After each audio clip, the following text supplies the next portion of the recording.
Bismillahirrahmanirrahim. Assalamualaikum warahmatullahi wabarakatuh. Alhamdulillahirabbil alamin wassalatu wassalamu ala asrofil anbiya'i wal mursalin wa ala alihi washabihi ajmain. Amma ba'du. Bapak Ibu Dewan Penguji, pada kesempatan kali ini izinkan saya untuk menyampaikan usulan skripsi yang akan saya jalankan di tahun 2020 mengenai pengaruh pelatihan kerja dan motivasi terhadap kinerja pegawai di Dinas Perpustakaan dan Kearsipan Daerah Kabupaten Penokal Abab, Lamatang Ilir. Harapannya, ketika sudah menyampaikan, saya berharap bisa mendapatkan saran dan kritik yang dapat membangun agar penelitian yang saya lakukan menjadi penelitian yang berbobot dan dapat menjadi referensi oleh rekan-rekan yang mengambil penelitian yang sama nantinya. Oke, selanjutnya izinkan saya memperkenalkan diri.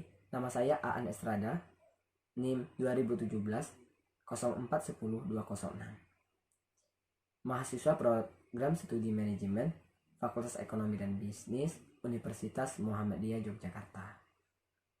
Baik, pada kesempatan kali ini saya akan menjelaskan 3 poin penting. Yang pertama yaitu pendahuluan, yang kedua landasan teori, dan yang ketiga yaitu metode penelitian.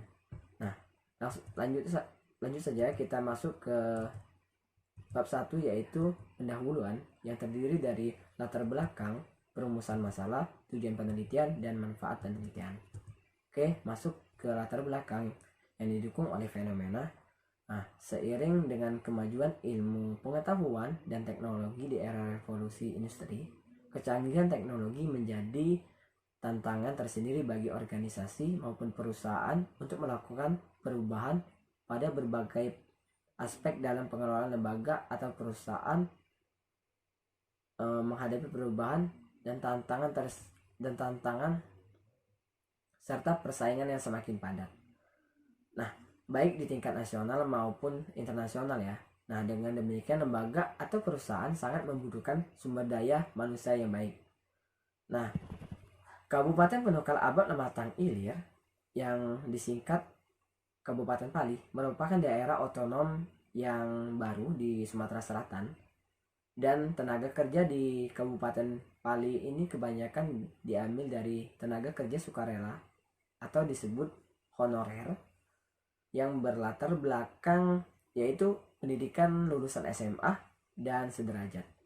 Oleh sebab itu, sangat diperlukan bimbingan seperti diberikannya pelatihan kerja untuk meningkatkan kinerja pegawai.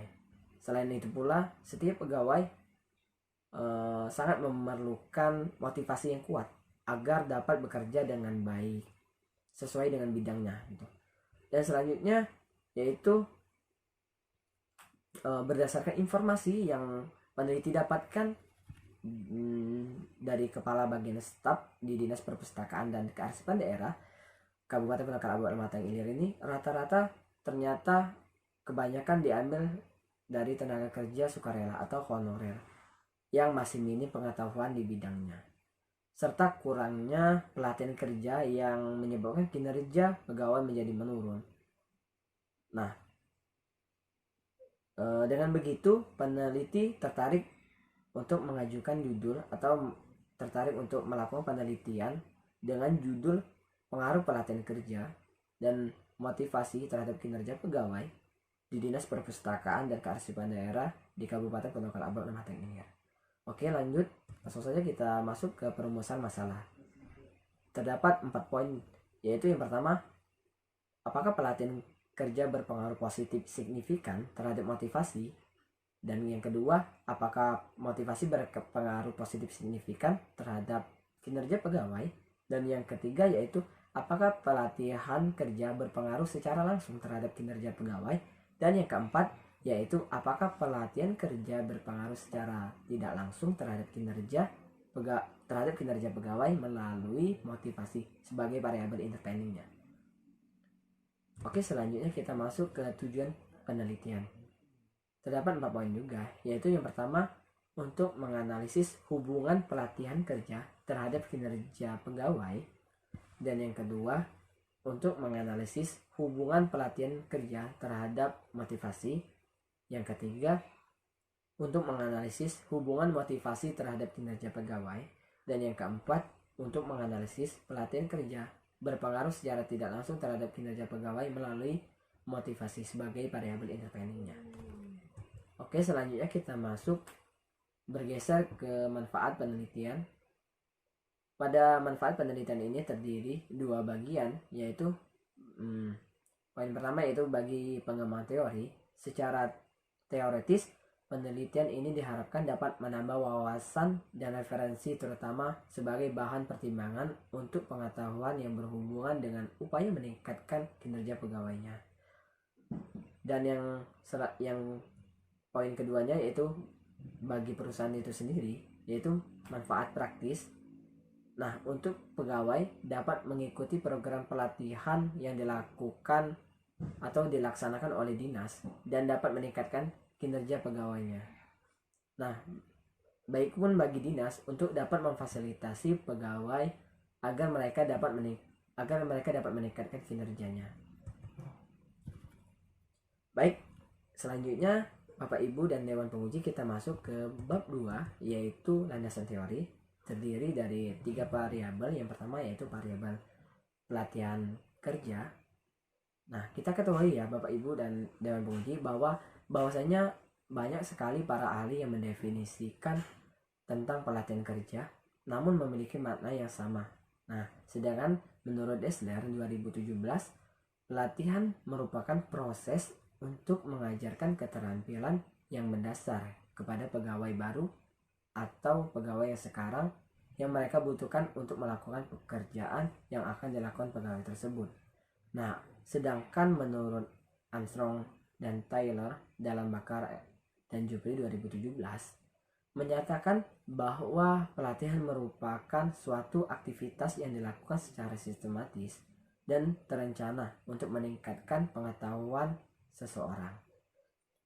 Baik, pada variabel pelatihan kerja terdapat 6 indikator. Yang pertama yaitu instruktur, yang kedua peserta, yang ketiga materi, yang keempat metode, dan yang kelima tujuan, dan yang terakhir yaitu yang keenam sasaran. Baik, selanjutnya kita masuk ke variabel motivasi. Menurut Robin dan Culture 2015, motivasi ini mengacu pada proses di mana usaha seseorang diberi energi, diarahkan, dan berkelanjutan menuju tercapainya suatu tujuan. Nah, sedangkan menurut Sudarmayanti 2019, motivasi merupakan kesediaan mengeluarkan tingkat upaya tinggi ke arah tujuan organisasi yang dikondisikan oleh kemampuan upaya untuk memenuhi kebutuhan individualnya. Nah, pada variabel motivasi ini terdapat 5 poin penting yang mengacu pada indikator motivasi. Yang pertama yaitu tingkat kebutuhan hidup yang diterima karyawan. Yang kedua yaitu tingkat kepastian program pensiun di hari tua. Yang ketiga, tingkat persamaan karyawan di mata pemimpin. Yang keempat, tingkat perlakuan dan kesopanan pemimpin terhadap karyawannya. Dan yang kelima yaitu tingkat dukungan pemimpin untuk mengembangkan diri karyawan. Oke, selanjutnya yaitu variabel kinerja pegawai. Nah, Bapak Ibu dan Dewan Penguji, di dalam perusahaan untuk mencapai tujuan tentunya yang ditetapkan harus melalui sarana dalam bentuk perusahaan yang digerakkan oleh sekelompok orang yang berperan aktif sebagai pelaku dalam upaya mencapai tujuan dalam perusahaan.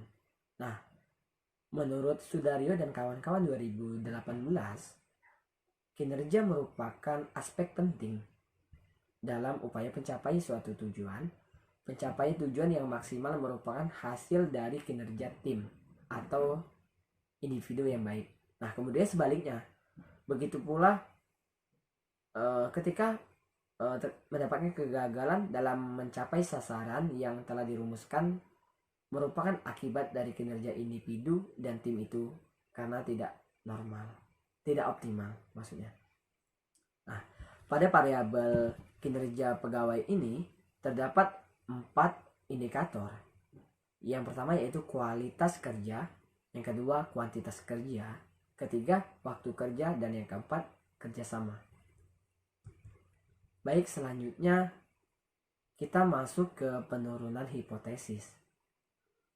Nah, dari berbagai macam ulasan teori yang saya temui, semacam penelitian terdahulu yang menyatakan hasil positif mengenai pelatihan kerja ke kinerja pegawai, saya menduga bahwa hipotesis pertama bahwa pelatihan kerja berpengaruh positif signifikan terhadap kinerja pegawai, dan hipotesis yang kedua yaitu pengaruh pelatihan kerja berpengaruh positif signifikan terhadap motivasi.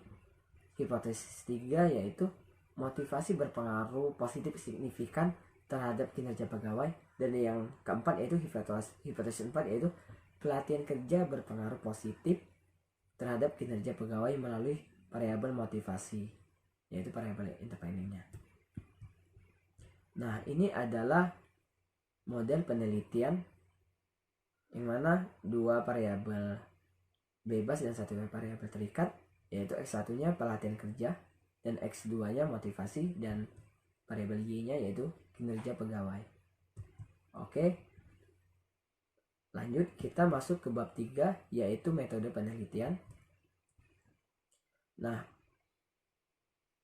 pada penelitian ini peneliti menggunakan pendekatan penelitian kuantitatif, dan untuk data dan teknik pengumpulannya dalam penelitian ini menggunakan data primer yang merupakan hasil dari kuesioner yang telah disebarkan kepada subjek yang akan diteliti langsung dari sumbernya. Oke, selanjutnya itu objek dan subjek. Objek pada penelitian ini yaitu Dinas Perpustakaan dan Kearsipan Daerah di Kabupaten Penokal Abad Lematang Ilir. Dan untuk subjeknya yaitu pegawai di Dinas Perpustakaan dan Kearsipan Daerah di Kabupaten Penokal Abad Lematang Ilir ini. Dan selanjutnya yaitu populasi dan teknik sampling. Untuk populasi yaitu pegawai yang bekerja di Dinas Perpustakaan dan Kearsipan Daerah di Kabupaten Pali. Sedangkan untuk teknik sampling, peneliti menggunakan teknik sampling Gino. Oke, selanjutnya langsung saja kita masuk ke uji kualitas instrumen. Pada penelitian ini, peneliti menggunakan uji validitas dan reliabilitas, di mana uji validitas merupakan suatu uji instrumen penelitian yang digunakan untuk mengukur valid atau tidaknya suatu kuesioner penelitian. Nah, suatu kuesioner dapat dikatakan valid jika pertanyaan pada kuesioner mampu untuk mengungkapkan maksud dan tujuan dari suatu variabel atau indikatornya. Nah, sedangkan uji reliabilitas digunakan untuk mengukur sejauh mana sih hasil pengukuran relatif konsisten apabila pengukurannya dilakukan 2 kali lebih, atau dengan kata lain reliabilitas menunjukkan konsisten suatu alat ukur dalam mengukur gejala yang sama. Nah, hasil penelitian valid jika terdapat kesamaan antara data yang terkumpul dengan data yang sesungguhnya terjadi pada objek yang diteliti. Begitu. Dan kemudian kita masuk ke teknik analisis data. Pada teknik analisis data, peneliti menggunakan path analisis. Path analisis atau analisis jalur. Nah, ini merupakan bagian lebih lanjut dari analisis regresi, di mana jika dalam analisis regresi umumnya digunakan untuk menguji apakah pengaruh langsung yang diberikan oleh variabel bebas terhadap variabel terikat. Nah, sementara itu analisis jalur tidak hanya memenuhi pengaruh langsung saja, tetapi juga menjelaskan tentang ada atau tidak adanya pengaruh tidak langsung yang diberikan variabel bebas melalui variabel interpening terhadap variabel terikat. Begitu. Baik, saya kira sekian presentasi dari saya. Lebih kurang saya mohon maaf. Kepada Allah saya mohon ampun. Dan Terima kasih pada Bapak Ibu dan pemuji. Saya ucapkan ribuan terima kasih. Saya akhiri, billahi fisabilillah, wastabikul khairon. Wassalamualaikum warahmatullahi wabarakatuh.